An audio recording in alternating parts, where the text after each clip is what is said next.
Teras dina rukun qauli teh nu kahiji kan takbiratul ihram. Allahu akbar tah eta. Nu kaduana surat Al-Fatihah. Surat Al-Fatihah. Surat Al-Fatihah teh termasuk bismillahna saur ulama anu dituturkeun ku urang mah. Kulantaran urang mah teu uninga perjalanan dalil seperti para ulama mujtahidin semacam Imam Syafi'i gitu. Tanya cek Imam Syafi'i, pendapat Imam Syafi'i sareng para sahabatna Fatihah teh termasuk bismillah gitu. Bismillahirrahmanirrahim teh termasuk ayat tina surat Al-Fatihah. Mata kedah diawas sami bismillahna. Fatihah Al-Fatihah teh 7 ayatna teh. Bismillahirrahmanirrahim hiji. Terus alhamdulillahirabbil alamin 2. Terus ar-rahmanirrahim 3. Maliki yaumiddin 4. Iyyaka na'budu wa iyyaka nasta'in 5. Terus apa? Ihdinas siratal mustaqim 6. Siratal ladzina an'amta 'alaihim ghairil maghdubi 'alaihim waladdallin 7. Tah. Janten Fatihah nu 7 teh kedah dibaca diawaskeun atuh. Diawaskeun nuju salat teh bari kedah kakuping sadaya hurufna. Maksud kakuping sadaya hurufna teh urang kedah meredenge ka diri sorangan kana sadaya huruf Fatihah. Ta upami madhab Maliki mah madhab batur anu teu dituturkeun ku urang. Bismillah teh sanes kalabat ayat Fatihah.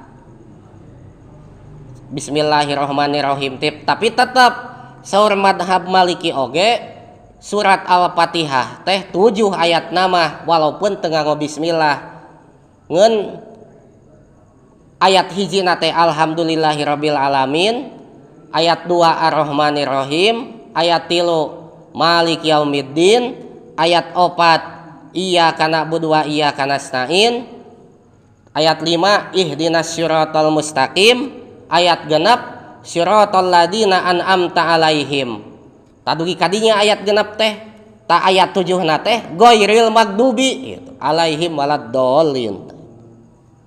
Ta upami nu atos ka Arab mah cenah mah bismillah na teh tara ditarikeun ku imam teh cenahnya. Kumaha urang tiasa kitu imam? Tiasa asal imam na we maca masing teh ditarikeun ke bismillahna gitu. Misalkan di dia teh aya imam ujug-ujug tarik teh alhamdulillahirabbil alamin.